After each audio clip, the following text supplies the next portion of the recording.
Good evening and welcome to TVM News. Today is Wednesday, April 12th. I'm Alex Weidner. And I'm Kaitlin Korgeski.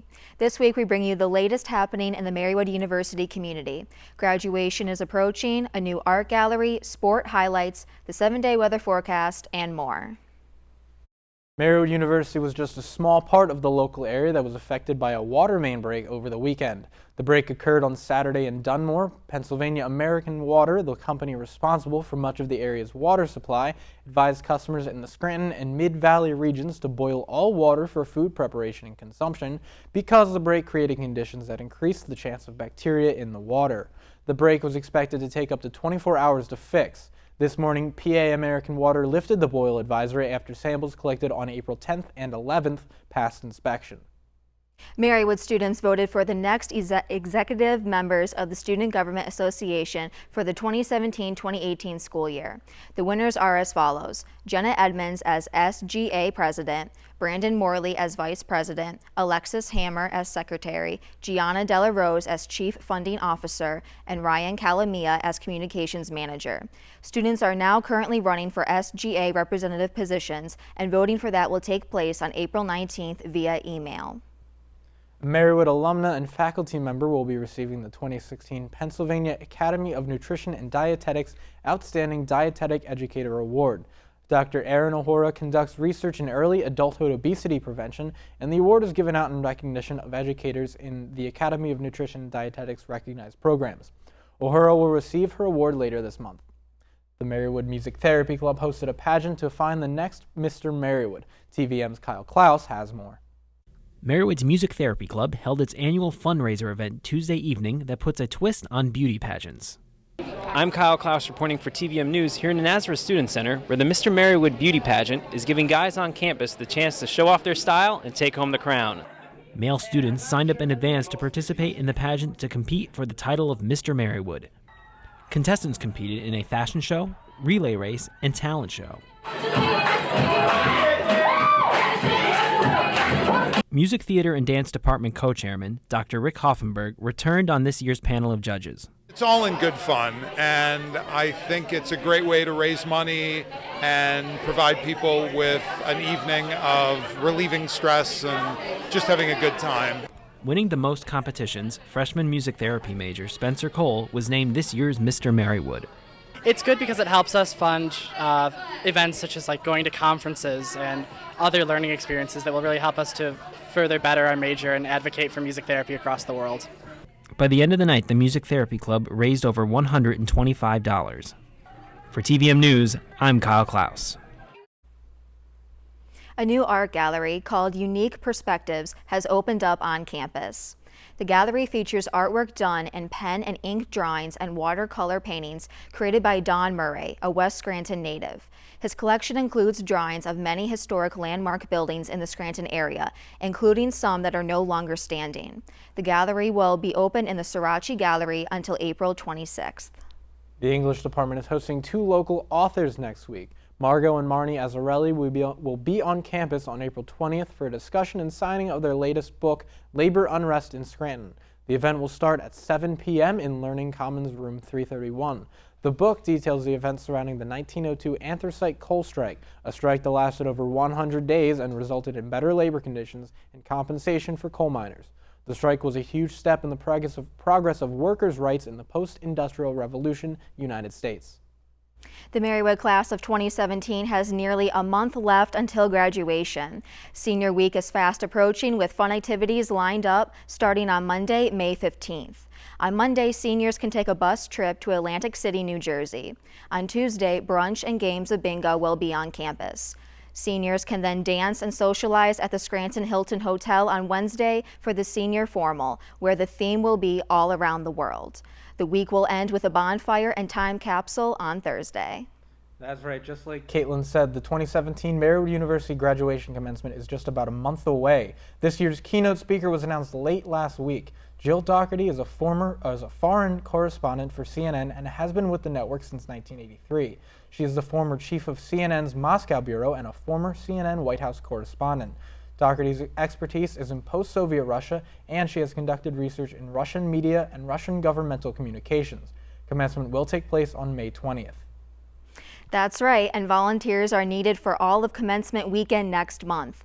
Required days are on May 19th from 9 a.m. to 3 p.m. and May 20th from 9 a.m. to 5 p.m. Also, a mandatory training day will be on May 17th at 11 a.m. Sign up no later than April 25th. Those who volunteer will receive $100 in Pacer points and a free t-shirt. We'll be right back at TVM News with Carly on what events and entertainment are happening on campus right after this short break. Welcome back to TVM News. Carly has the latest events and activities happening at Marywood now. Saving lives is something everyone should want to do. On Monday, students, faculty, staff, and the community could come to the blood drive to give. There was a constant flow of people giving throughout the day. People were able to do a single or double transfusion. The American Red Cross Association comes to Marywood twice a year to have a blood drive and always have a great turnout. Consider giving next time they are here.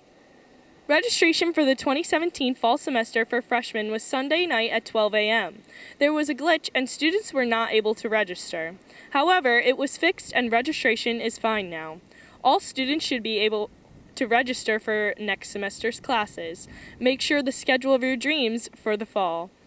Interested in going to Marywood? After Easter break, there will be an undergraduate open house for potential students. There will be a tour of campus, food, and it will begin from 9 a.m. to 2 p.m. Make sure you come out to look at Marywood if you are interested. There is lots to love about this university. As Easter is approaching, students have a few days off for time with their families. Break starts today and everyone will be able to come back Monday and classes will start Tuesday. Like making things like blankets, scarves, and hats, there will be a knitting and crocheting club meeting next Tuesday, April 18th from noon until 2 p.m. in the Learning Commons first floor. The supplies will be provided and you may stay as long as you like.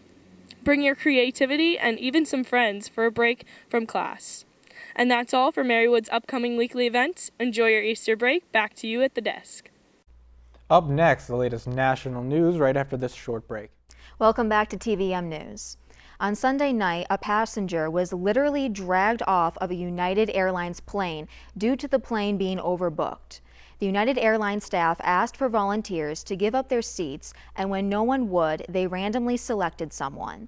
The middle-aged man refused to give up his seat, explaining that he was a doctor and needed to be at a hospital to take care of patients. United Airlines refused to believe him and called security to have him forcibly removed.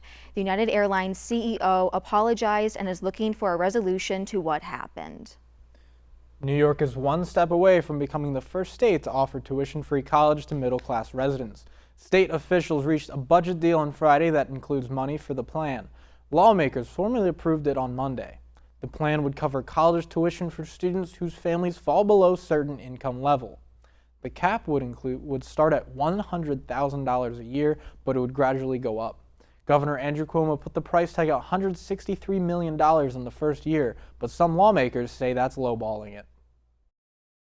On Monday morning, a Chicago judge involved in many high-profile cases was shot and killed outside of his home.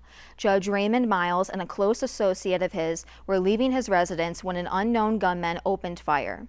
Police have said they are not sure if he was targeted for being a judge, and they have not released details on the suspect. However, the FBI is offering $25,000 as a reward for anyone who has information.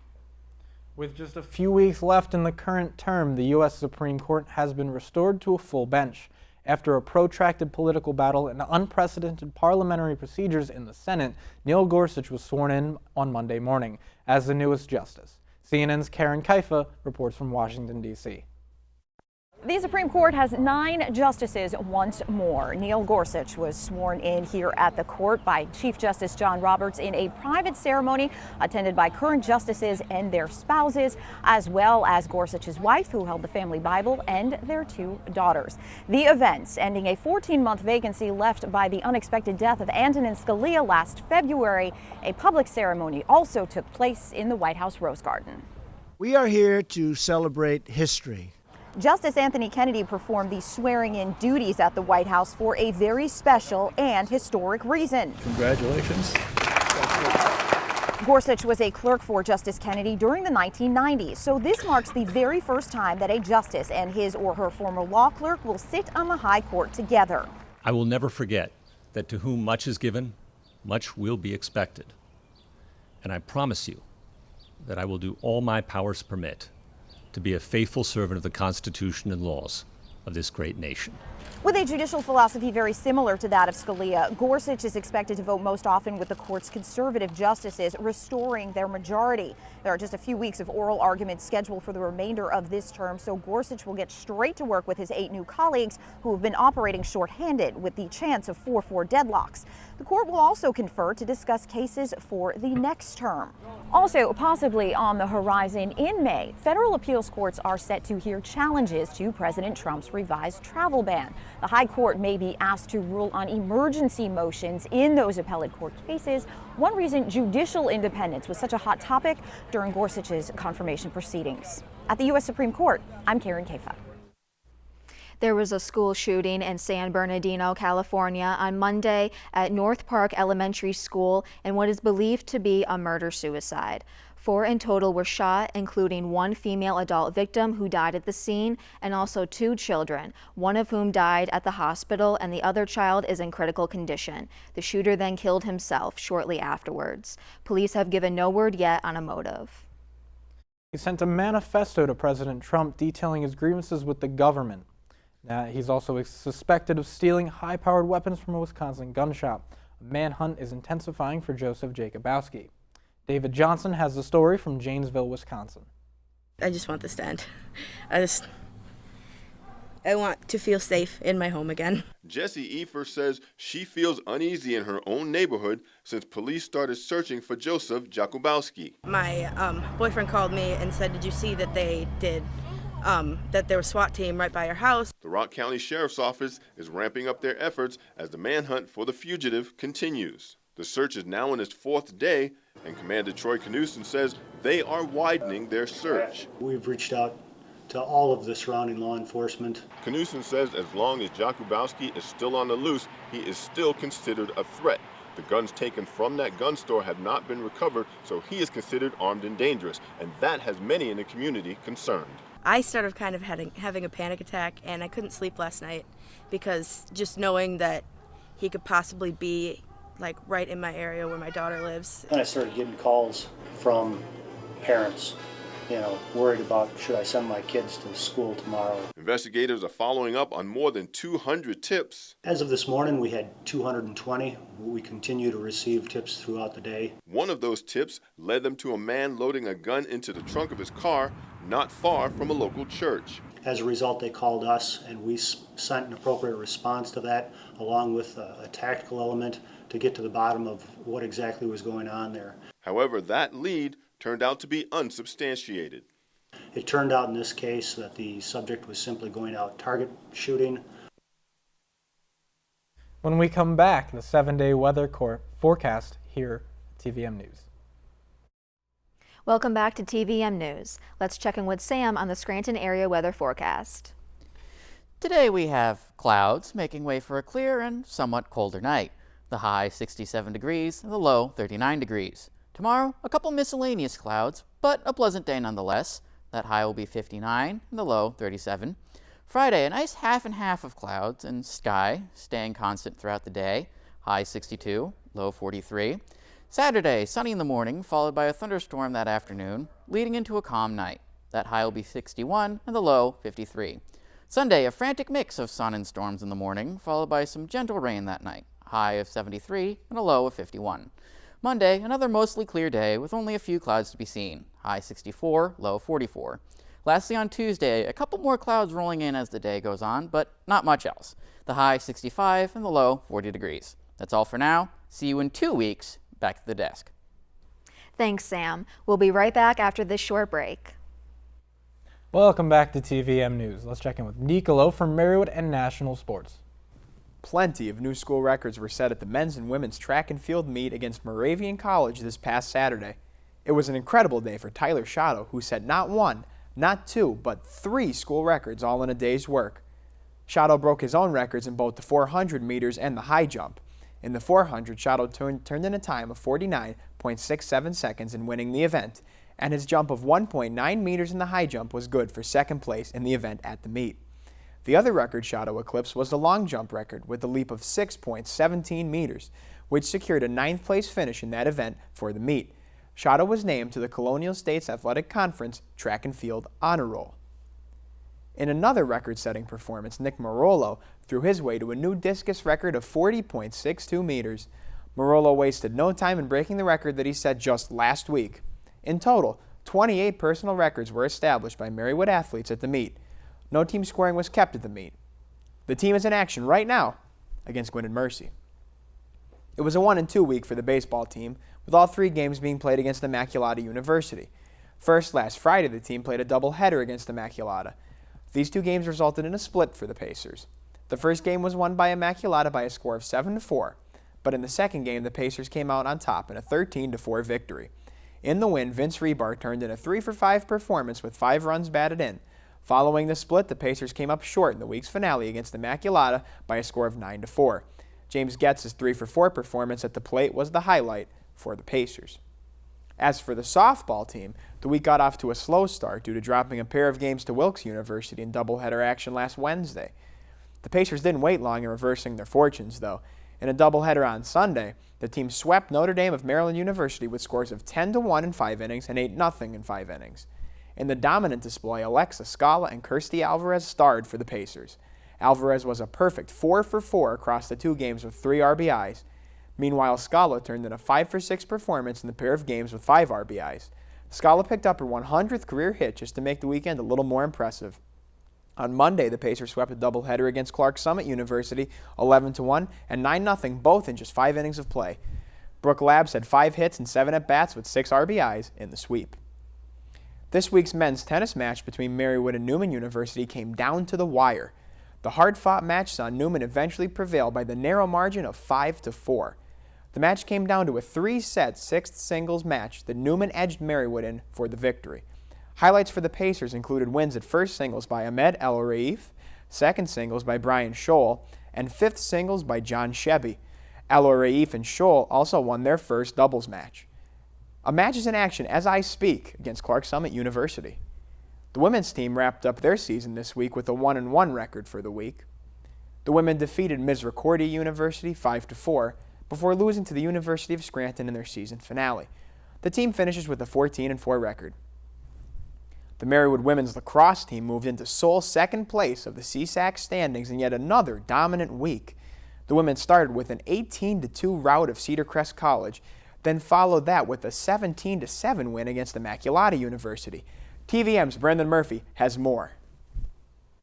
The Marywood women's lacrosse team picked up its 4th straight win with an 18-2 victory over Cedar Crest College on Wednesday, April 5th. The game featured goals scored by 14 different Pacers. Junior attacker Aaron Healy racked up 2 goals and 4 assists, and junior attacker Sam Bucinelli scored 2 goals and picked up an assist for the Pacers. Sophomore attacker Ashley Valle became the 9th Pacer in program history to reach the 100-point plateau. The Pacers outshot the Falcons 28-4 over the course of the game. With the win, the Pacers improved to 7-4 this season, and the Falcons fall to 0-6. The Pacers sit in second place in the CSAC standings with a 4-1 conference record. For TVM News, I'm Brendan Murphy. Most exciting highlight of the week for Marywood sports. The Pacers were trailing by 7 goals against Immaculata University in the 4th period of play. The score sat at 11-4, and then the Pacers launched an epic comeback. The team scored 4 times in the final 2 minutes of regulation to force overtime. After one overtime period was not enough, Rob Maney scored the game-winning goal with 1 minute and 49 seconds remaining in double overtime. The Pacers walked away with a 13-12 victory in one of the most exciting Marywood sporting events of the year. Mac Hastow led the way with 4 goals and 2 assists, while double overtime hero Rob Maney added 4 goals and 1 assist in the epic comeback victory. Maney was named the Colonial States Athletic Conference Player of the Week. For some national sports, for 55 years, Oscar Robertson's 41 triple-doubles in a season has been the gold standard for National Basketball Association players. On Sunday, Oklahoma City Thunder point guard Russell Westbrook recorded his 42nd triple-double of the season, breaking the record held by the Big O. As if the record wasn't enough, Westbrook won the game against the Nuggets with a buzzer-beating 3.